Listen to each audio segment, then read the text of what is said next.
쿠마 아도나이 베야푸츠 오예베카 베야누스 메사네카 미파네카. 여호와여 일어나사 주의 대적들을 흩으시고 주를 미워하는 자가 주 앞에서 도망하게 하소서. 샬롬 생각하는 성경 홀리아미입니다. 오늘의 말씀은 레위인이 받아야 할 목과 11조에 대한 설명입니다. 많은 신앙인들이 11조에 대한 의문을 가지시는데 오늘날 성도들이 11조를 내어야 할까요? 내지 않아도 될까요?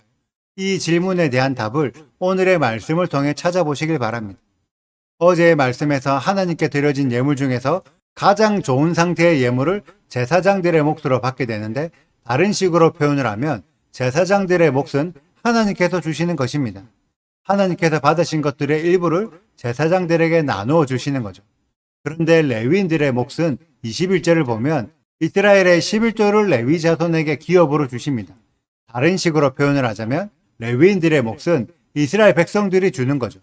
이것을 지금 시대 상황으로 바꾸어서 표현을 하면 제사장들은 하나님에게 고용되어 하나님께서 월급을 주시는 것이고 레위인들은 이스라엘 백성들에게 고용되어 이스라엘 백성들에게 월급을 받는 것입니다.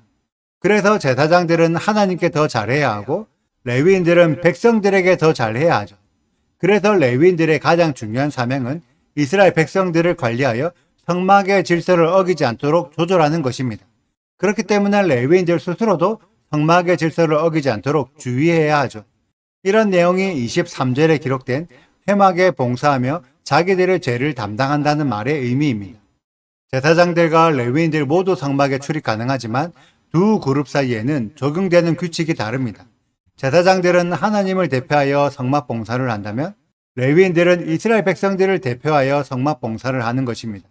그래서 이스라엘 백성들이 성막 기구들을 만질 수 없는 것처럼 레위인들이 백성들을 대표하기 때문에 성막 기구들이나 제단을 만질 수 없는 거죠. 이러한 개념을 가지고 11조를 이해하셔야 합니다. 이스라엘 백성들의 11조는 레위인들의 기업이 되어 레위인들에게 돌아갑니다. 다른 식으로 표현하자면 이스라엘 백성들이 자신들의 대표로 레위인들을 고용한 것과 같은 거죠. 그리고 레위인들은 자신들이 받은 11조에서 다시 11조를 떼어 하나님에게 드리고 그 11조의 11조는 제사장들에게 주어집니다. 결국 제사장들이 받는 11조의 11조는 이스라엘 백성들이 낸 11조 중에서 가장 아름답고 거룩한 부분입니다. 진액 중의 진액이라는 거죠. 그런데 만약 이스라엘 백성들이 11조를 내지 않으면 어떻게 될까요? 그렇게 되면 더 이상 자신들의 대표로 레위인들을 고용할 수 없게 됩니다. 레위인들의 가장 중요한 사명은 이스라엘 백성들을 관리하여 성막의 질서를 어기지 않도록 조절하는 것인데 이스라엘 백성들이 11조를 내지 않아 레위인들을 고용하지 않았으니 더 이상 관리받을 수도 없고 성막의 질서를 어기지 않도록 조절해 줄 사람도 없어지게 되는 것입니다. 그 결과 백성들은 다시 무분별해지고 성막의 질서도 어기게 됩니다. 그리고 그에 대한 징계는 백성들이 고스란히 받게 되죠. 이것이 11조의 원리입니다. 그렇다면 오늘날의 성도들은 11조를 내어야 할까요? 참고로 현재 이스라엘에서는 11조를 내고 있을까요? 안 내고 있을까요? 상당수의 유대인들은 11조를 내지 않고 있습니다. 왜냐하면 성전이 없기 때문에 레위인들이 성전 봉사를 하지 않고 있기 때문에 11조를 받을 자격이 없다는 거죠. 그래서 대다수의 유대인들은 성전이 다시 세워지면 그때부터 레위인들이 성전 봉사를 하게 되고 그에 대한 11조를 받게 될 것이라고 생각합니다. 그렇다고 해서 전혀 11조를 하지 않냐? 그런 것은 또 아닙니다. 다만 11조의 명분이 아니라 구제와 선행의 명분으로 회당에 헌금을 하고 있습니다. 11조는 레위인들이 세워지게 되면 그때 다시 내게 될 것입니다. 그렇다면 이방인인 우리들은 어떻게 해야 할까요? 대다수의 성도들은 11조를 교회에 내고 있습니다.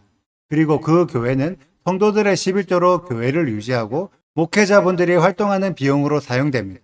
이런 상황에서 목회자분들이 레위인인가를 질문한다면 상당히 머리 아픈 상황이 발생됩니다. 백성들의 11조는 레위인들이 받아야 하는데 분명히 모든 목회자분들이 다 레위인인 것은 아니죠. 그렇다고 해서 만약 성도들에게 레위인이 아니기 때문에 당장 11조를 낼 필요가 없다고 가르친다면 상당수의 교회들이 유지하기 어려워질 것입니다. 그렇게 되면 그것 또한 구제와 선행을 막아서는 행위가 되기 때문에 현명한 방법이 아닙니다. 이런 상황에서 가장 현명한 답은 과연 하나님이라면 어떻게 대답하실까를 생각해 보는 겁니다. 레위인들의 사명은 백성들을 관리하는 역할입니다. 그런데 지금은 성전이 없기 때문에 레위인들이 활동하지 않고 있죠.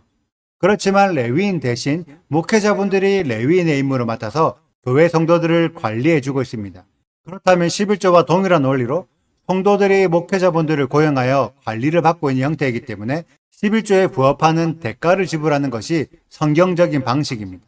다만 그러한 대가에 무조건 11조라는 명분을 붙여 강압적으로 헌금하게 하는 것은 좋아 보이지 않습니다.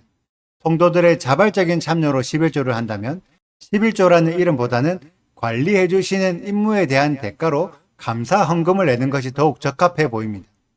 그런데 만약 교회가 11조를 강조해서 성도들에게 11조를 내야 한다고 요구한다면 그 11조를 받는 목회자분들도 그 11조의 11조를 다시 제사장들에게 드려야 합니다.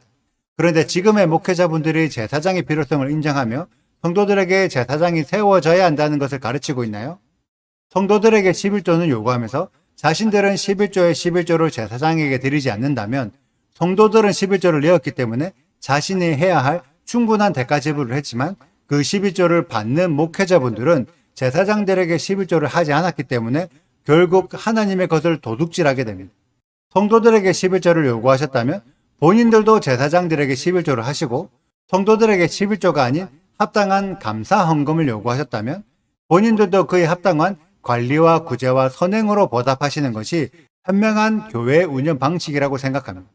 제가 감히 교회 운영 방식에 대해 언급을 했지만 너무 무리하게 생각하지 마시고 하나님의 것을 요구하셨다면 하나님의 방식으로 성도들을 관리해 주시고 세상 것을 요구하셨다면 정확하게 세상 것이라는 것을 밝히시고 그것을 하나님의 것인 것처럼 포장하지는 말아야 할 것입니다. 그리고 11조를 내고 있는 우리들도 무턱대고 교회에 헌금만 하지 마시고 내가 내고 있는 11조가 하나님의 것인지 세상의 것인지를 정확하게 분별하여 하나님의 것이면 하나님의 방식으로 하시고 세상의 것이라면 정확하게 세상의 것이라는 것을 인지하셔서 감사와 구제와 선행으로 보답하는 슬기로운 신앙생활을 하는 우리들이 되시길 소망합니다. 하나님의 것은 하나님에게로, 가이샤의 것은 가이샤에게 하는 현명한 홀리함이 가족들이 되시기를 축복합니다. 오늘의 영상은 여기까지입니다. 오늘의 말씀을 읽으시고 질문이 있으시다면 언제든지 댓글로 남겨주세요. 오늘도 감사합니다. 샬롬! 내가 이스라엘의 11조를 레위 자손에게 기업으로 다 주어서 그들이 하는 일 곧 회막에서 하는 일을 갚나니 이후로는 이스라엘 자손이 회막에 가까이 하지 말 것이라 죗값으로 죽을까 하노라. 그러나 레위인은 회막에서 봉사하며 자기들의 죄를 담당할 것이요 이스라엘 자손 중에는 기업이 없을 것이니 이는 너희 대대의 영원한 율례라. 이스라엘 자손이 여호와께 거제로 드리는 11조를 레위인에게 기업으로 주었으므로 내가 그들에 대하여 말하기를 이스라엘 자손 중에 기업이 없을 것이라 하였노라. 여호와께서 모세에게 말씀하여 이르시되 너는 레위인에게 말하여 그에게 이르라 내가 이스라엘 자손에게 받아 너희에게 기업으로 준 11조를 너희가 그들에게서 받을 때에 그 11조의 11조를 거제로 여호와께 드릴 것이라. 내가 너희의 거제물을 타작 마당에서 드리는 곡물과 포도즙 틀에서 드리는 집 같이 여기리니 너희는 이스라엘 자손에게서 받는 모든 것의 11조 중에서 여호와께 거제로 드리고 여호와께 드린 그 거제물은 제사장 아론에게로 돌리되 너희가 받은 모든 헌물 중에서 너희는 그 아름다운 것 곧 거룩하게 한 부분을 가져다가 여호와께 거제로 드릴지니라. 이러므로 너는 그들에게 이르라 너희가 그 중에서 아름다운 것을 가져다가 드리고 남은 것은 너희 레위인에게는 타작 마당의 소출과 포도즙 틀의 소출 같이 되리니 너희와 너희의 권속이 어디서든지 이것을 먹을 수 있음은 이는 회막에서 일한 너희의 보수임이니라. 너희가 그중 아름다운 것을 받들어 드린즉 이로 말미암아 죄를 담당하지 아니할 것이라. 너희는 이스라엘 자손의 성물을 더럽히지 말라. 그리하여야 죽지 아니하리라. 구독과 좋아요를 눌러주세요. 그리고 알림 설정도 해주시고요. 그리고 하트도 꼭 눌러주세요. 슈바 아도나이 리베보트 알레페 이스라엘 여호와여 이스라엘 천만인에게로 돌아오소서.